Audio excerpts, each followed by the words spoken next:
Cupping, a therapy more common in Eastern medicine, is gaining some popularity here in the West due to some celebrity exposure. ABC 7's Alex Redmond explains. Alex. Thanks, Haley. They may look alarming, but cupping marks are proudly displayed by movie stars, athletes, and people who embrace alternative therapies, which are slowly becoming mainstream. I'm using a gun to create the vacuum. I'm going to leave this parked here for 2 to 3 minutes to focus and release that tighter area. Olympian Michael Phelps' back bears circular telltale marks, and Jennifer Aniston, Lady Gaga, and Gwyneth Paltrow are fans of cupping.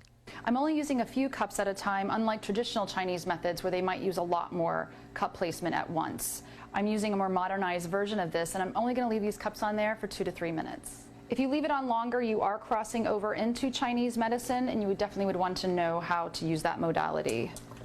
Triathlete Kelly Sims says cupping helps inflammation. There's a lot of use going on, and it absolutely gets deep into the tissues, and it's a huge difference. Jackie Miller, also a triathlete, says she wasn't sure what to expect. It just felt like a warm pulling sensation. And at first, I would get the hickeys that you have been seeing on the news.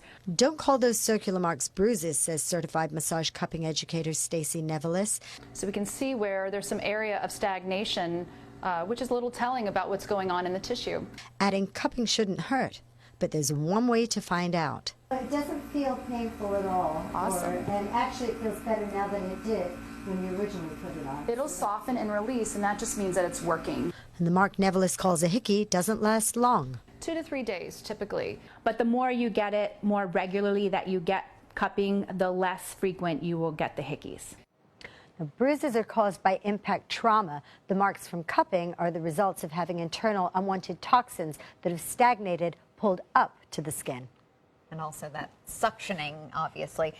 So you had the procedure done. I did. Was it uncomfortable? Because it looks a little bit weird. How did it feel? You know, it was different. I think that the biggest thing was in the beginning when they put the vacuum, the little cup on you and they start vacuuming, you feel your skin being pulled up. So it's like, ooh.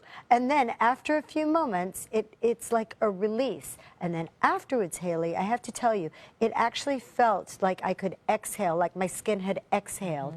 And she actually asked me if I had an injury in a particular area, and I said, it's funny you should ask that because I had 3 broken ribs there 7 years ago. She said that the blood was actually coming to the surface right there. Yeah, and it was tight. So it pulls the fascia up and then it relaxes it, brings the unwanted toxins to the surface. Okay, might have to try it. Thank you, Alex.